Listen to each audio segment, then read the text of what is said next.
Good evening, ladies and gentlemen, and welcome inside the latest edition of Across the Cavs. Zach Weiss with you. We are reacting to the Cleveland Guardians walk-off victory. What a night at the Jake. What a game, huh? Kyle Manzardo gives them the lead. It's looking good at 3-1. Lane Thomas running the bases. Bring another run in. It's 3-1. It's the 8th. The King ready to pitch.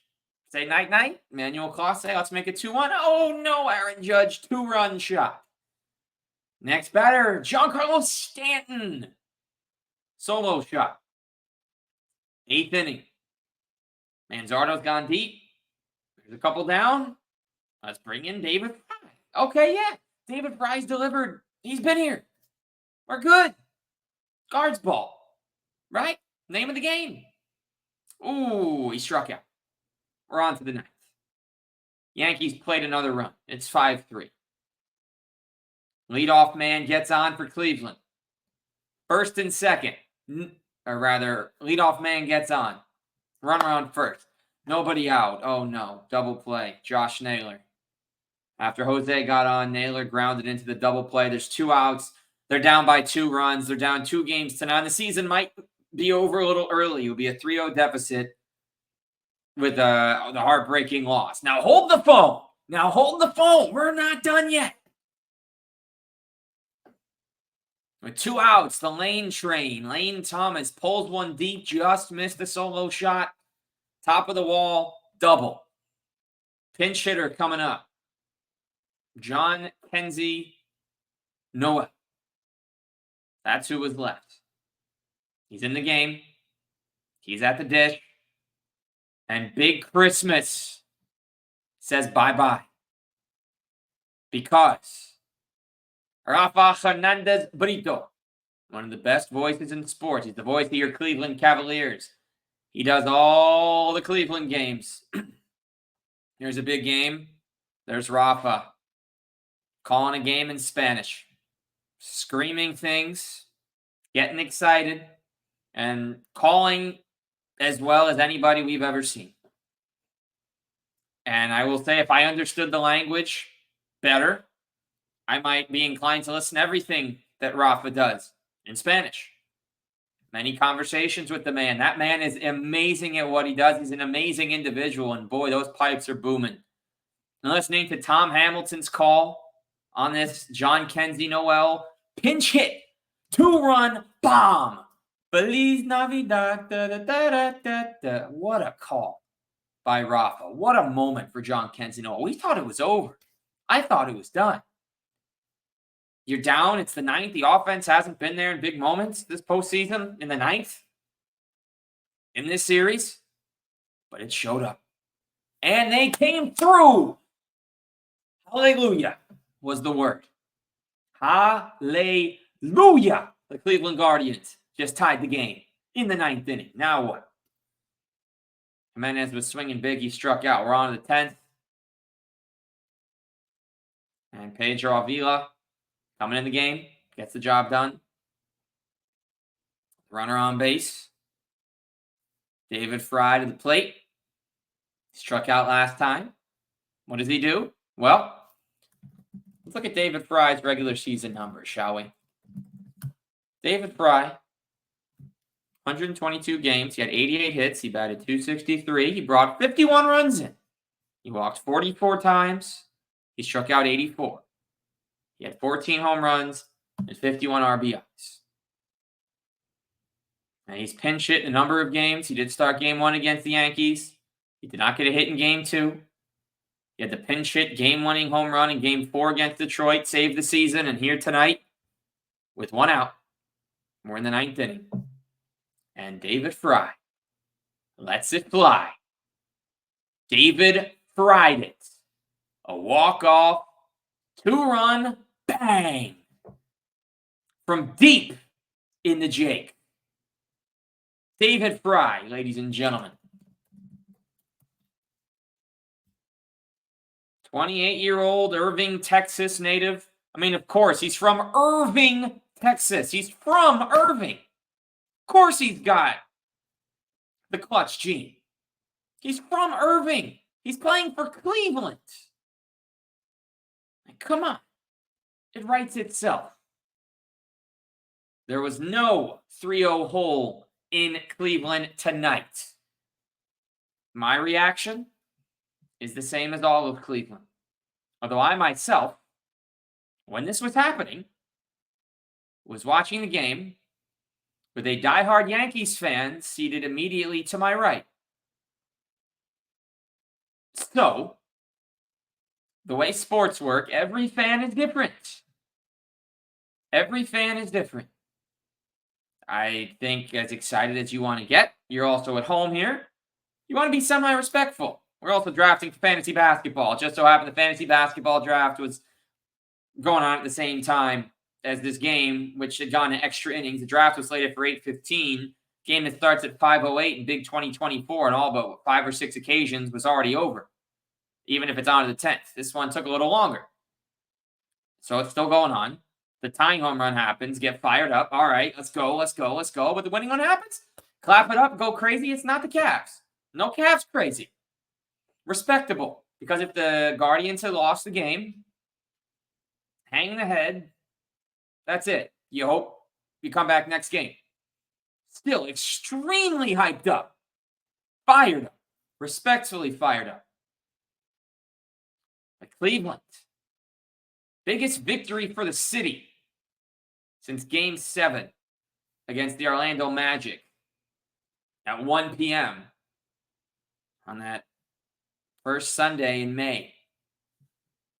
It might have actually still been April. It matters what month it was. Yeah, it was May 5th, 2024. Here we are, October 17th, 2024.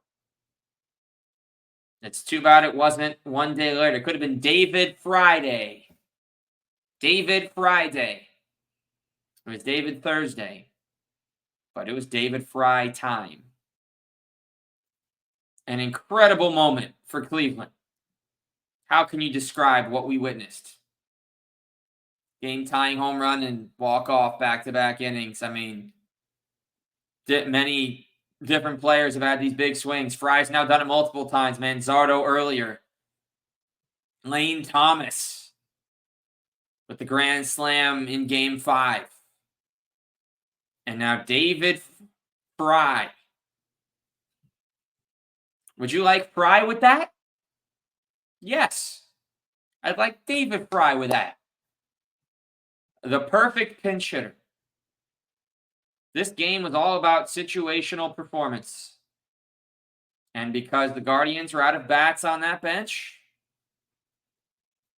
Fry was still in the game. Not that he wouldn't have been anyway. But everyone had to bat. Normally, you're down to your last out. Jhonkensy Noel might not be the guy you want hitting, but he comes through. Big Christmas. Big Christmas. And David Fry. The guys around them in the lineup today, so much credit deserved. Lane Thomas kept the game going after the double play. The acquisition continues to prove to be worth it. And how about Avila, in that 10th inning, getting all 3 outs. No problems. It can be tricky, but he got them. Because Gimenez to Naylor in the top half to get that big out, which enabled the fly out to then end the game. That looks for sure like there's no outs on the play. You're going to have runners on the corners here. Danger, danger. But somehow Andres Gimenez got the ball, and somehow Josh Naylor had Elastigirl legs to just reach all the way out and somehow get his foot on the back foot. It was an unbelievable play. There are so many SC top 10 moments from this game. Because everyone's been clamoring Subway Series. The Mets are down 7-2, 2-1, by the way. Everyone's like, oh, the Yankees are going to their first World Series since 2009. It's a given. No, it's not, because the Cleveland Guardians still have life, bro, homie, people. It's not done yet. No one said it's done yet. How can you not be fired up tonight? Now, I mentioned I was not screaming, doing victory laps when they won. I'm going right to X, Twitter, And I'm getting excited immediately. There's no question. But given the situation, when someone else's team loses and you happen to be in an apartment, you're not at the stadium, you're not at a bar, you're at your apartment, it's a couple of you here. You got one fan of each team. You're not going to go crazy and rub it in. That was my reaction, truthfully, in real time. But seeing it happen mentally, we are fired up. That is not that I felt like I just watched Max Strus hit from 70 feet all over again. Like we just watched the Evan Mobley block. Like we just watched the conclusion of Game 7 where they held it down. The way the Cavs took Boston down in Game 2. LeBron's game winners in the late 2010s when he came back to Cleveland. His shot against the Magic in 2009. We just watched Baker Mayfield torch the Steelers in the first round all over again. You know, we're watching the first half offense of the 2002 Browns in the wild card game against Pittsburgh before the unfortunate collapse.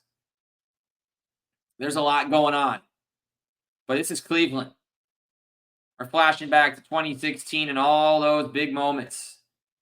From Lindor, from Kipnis, from J-Ram, from everybody.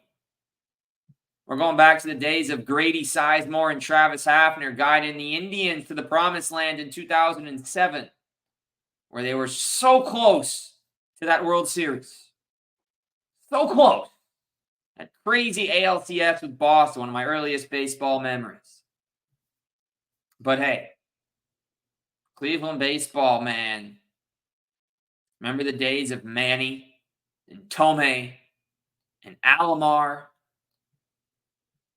You can go on and on with how many amazing hitters these guys had in the 90s. You know, Carlos Baerga on radio with Rafa tonight. They had some players, man. Carlos Baerga was a problem in the early 90s. Couple hundred RBI seasons. And David Fry just shows up when he has to. Cleveland baseball, man. I mean, Albert Bell. Remember they had Kenny Lofton once upon a time? These guys could play baseball. Manny Ramirez, Eddie Murray. Not just naming names. These are players. But hey, tonight is all about David Fry. He got the walk-off. Big Christmas. He had the tying play. Lane Thomas kept hope alive. Manzardo got them going early. How about both catchers for Cleveland picking up their first hits of the playoffs? Bo Naylor in the 10th inning getting the hit that set up the ender. How about that, huh? Bo Naylor and Austin Hedges, 0 for 23 coming in. Each picked up critical hits for Cleveland. Baseball is a team game. One player will not win you anything. That's why Shohei Ohtani and Mike Trout never made a playoff appearance while they were playing together. It takes the team, the pitching, the hitting, the managing, the situational performance. To any of the fair weather baseball fans like, oh, yeah, Mookie Betts, Shohei Ohtani, Freddie Freeman, it's easy. No, there's a reason the Dodgers haven't won since 2020. And why they've only won one title with all these years of these great rosters. It's tricky. It's very hard to win. The 2019 Nationals had to pull every string correctly in order to win 4 games in Houston in that World Series. Everything has to go right. 2016 World Series, remember the Rajai Davis 8th inning game-tying home run? Like it was yesterday. Somehow that was 8 years ago. 8 years, guys. 8 years ago. J-Ram's been playing almost 10 years in Cleveland. Jose Ramirez. Time is crazy, right? But, you know, we're going to remember this. We're going to remember this night. Win or lose. You know, Derrick Rose fans, the tie to basketball. This is across the Cavs after all. When he hit that shot against Cleveland in Game 3, 2015, that was his last big moment in Chicago. But he has that forever. They didn't win the series. They didn't even make the conference finals. They lost the next 3 games after that crazy bank shot. Of course, LeBron had his own moment in that series, and Delly and company, with all the injuries, were able to get past in 6 and eventually make their first of 4 straight finals. That moment lives forever. Playoff, big big moments in the playoffs are eternal. You know, it doesn't matter what round. Brandon Roy's big moments in his final playoff run in Portland in 2010. They lost to Dallas 4-2. 28-point second half comeback, though. It was his last. It was a big moment. They lost the series. Didn't even make it out of the first round. So, yeah, that was first round. But he has that forever. Vince Carter's 3 against the Spurs in Game 6, 2013. They lost in 7. He has that shot forever. Manu's block on James Harden. That's forever. Kawhi's shot, obviously, they won the title. That shot is more than just forever. That shot is in the Hall of Fame of forever. It's the Hall of forever. No one's ever going to forget about that shot. Big moment in the playoffs. Remember the Bellinelli shot? Foot was on the line. Confetti comes down. Oh, no, his foot was on the line. We're actually going to overtime. Oops. Big moments in the playoffs. Big stage. Everyone's watching. You're down 2-0. You're about to be down 3-0. Big Christmas. Big fry. It's eternal. The hope now the Guardians can take this Game 3 win, ride out that momentum, and just keep pushing forward. They love to see that happen. Wouldn't we all love to see that happen? I'd love to see that happen. Wouldn't you love to see that happen? But whether it does or not, this night lives forever. Tom Hamilton calling this thing as excitedly as anyone's ever called a play in sports history. Truthfully, listening to Tom Hamilton is ecstasy to the ears. What's better than listening to Tom Hamilton call big moments for this team? Jim Donovan was doing it for the Browns forever. Wish him well. Hope he's okay and recovers and has a long time ahead of him. Jim Donovan has brought the excitement to the Browns the way John Michael once brought excitement to Cavs radio. Of course, the great Joe Tate. Cleveland announcers have been some of the best in history as long as they've been around. And we got great ones everywhere. We got Rafa here. We got Tim Alcorn. Andrew Siciliano is going to replace Jim Donovan this year. They just immortalize these moments so beautifully. But as we look ahead to Game 4, tomorrow night, Cleveland should be nothing but fired up here. They got their win. They're keeping things going. There is more to play. The Cleveland Guardians down 2-1. Whole series out in front of them. Let's see what happens next. So this is Across the Cavs on Network 216. So before we say goodbye, remind you, there are only 6 days until Cavs basketball. Cleveland Cavaliers and the Toronto Raptors going to be going head-to-head from Canada. They opened the season against the Raptors back in 2019. Feels like a long time ago, doesn't it? Actually, the 18-19 season. LeBron's first in LA, Kawhi's Raptor debut. See how this one goes. Raptors and Cavs, we're getting there. Across the Cavs, we're making plenty more appearances in this upcoming campaign. We're talking Guardians, talk a little Browns, got some cool guests to be featured in the coming days, weeks, months, year. Zach Weiss with you. This is Across the Cavs Network 216. Go Guards. On to Game 4.